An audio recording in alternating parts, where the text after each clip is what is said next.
Hello friends, आज मैं आपके साथ इकोनॉमिक्स का एक और टॉपिक लेके आया हूँ और टॉपिक का नाम है मोनोपोली वर्सेस ओलिगोपोली। इसमें डिफरेंस क्या होता है वो करेंगे। शुरू करने से पहले बताऊं कि चैप्टर का नाम है फॉर्म्स ऑफ मार्केट्स और इस चैप्टर के सारे लिंक्स आपको इस वीडियो की डिस्क्रिप्शन में मिल जाएंगे। तो चलिए विदाउट वेस्टिंग एनी टाइम शुरू करते हैं कि इनमें डिफरेंसेस क्या है। तो मोनोपोली में क्या होता है, ओनली वन सेलर। मोनोपोली में एक ही सेलर होता है, ठीक है, तभी तो मोनोपोली होगी। अगर एक से ज्यादा सेलर हो मोनोपोली खत्म, ठीक है। और नेक्स्ट आता है फ्यू सेलर्स। ओलिगोपोली में क्या है, फ्यू सेलर्स होते हैं और उनकी क्वांटिटी कितनी है एग्जैक्टली किसी भी बुक में नहीं बताया गया कि कितनी क्वांटिटी है, ठीक है, मगर फ्यू होते हैं, लार्ज नहीं होते। तो मोनोपोली में क्या होता है, होमोजीनियस प्रोडक्ट्स बनते हैं क्योंकि एक ही बार मोनोपोली वाला बनाएगा, मोनोपोलिस्ट एक ही बार बनाएगा और अलग अलग प्राइस पे बेच सकता है उसको। दूसरी तरफ ओलिगोपोली में क्या होता है, होमोजीनियस प्रोडक्ट भी हो सकते हैं, डिफरेंशिएटेड प्रोडक्ट्स भी हो सकते हैं।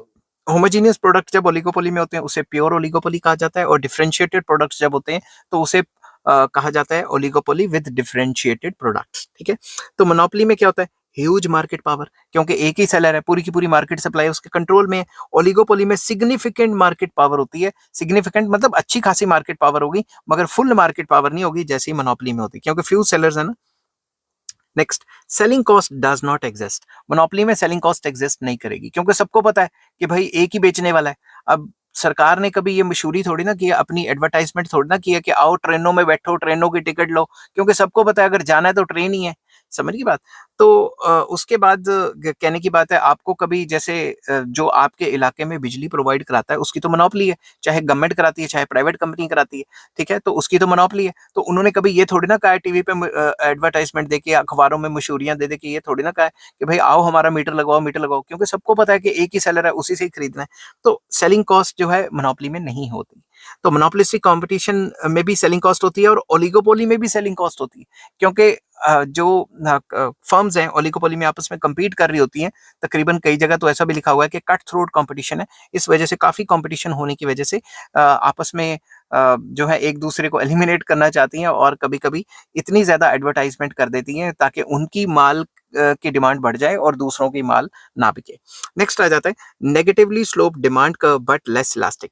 इसमें जो डिमांड कर्व होती है वो नेगेटिवली स्लोप्ड होती है मगर इलास्टिसिटी लेस होती है, मतलब प्राइस के चेंज होने से डिमांड में कम चेंज आएगा। इसकी स्लोप काफी ज्यादा होती है, मतलब ढलान काफी ज्यादा है। दूसरी तरफ जो डिमांड कर्व होती है ओलिगोपोलिस्टिक में, ज्यादातर बुक्स में तो यही लिखा हुआ है कि डिमांड कर्व इज इनडिटर्मिनेट, पता ही नहीं लगा सकते हैं। मगर एक मॉडल है जिसको हम किंग डिमांड का मॉडल कहते हैं, वो ये कहता है कि डिमांड कर्व में एक किंग होता है, कुब निकला होता है, जो कि बताता है कि ये जो कुब निकला हुआ है किंग है, इसके ऊपर डिमांड कर्व मोर इलास्टिक है और इसके नीचे डिमांड कर्व लेस इलास्टिक है। तो ज्यादातर बुक्स में तो यही लिखा हुआ है कि इनडिटर्मिनेट है, इनडिटर्मिनेट डिमांड कर्व। तो ये भी लिखा हुआ है या फिर कई बुक्स में ये लिखा है कि किंग डिमांड कर्व होती है, ठीक है। तो मैंने दोनों पॉइंट्स आपके साथ डिस्कस कर लिए। तो आई होप ये वीडियो आपको समझ आई होगी और पसंद भी आई होगी। अगर पसंद आती है तो please like share and subscribe.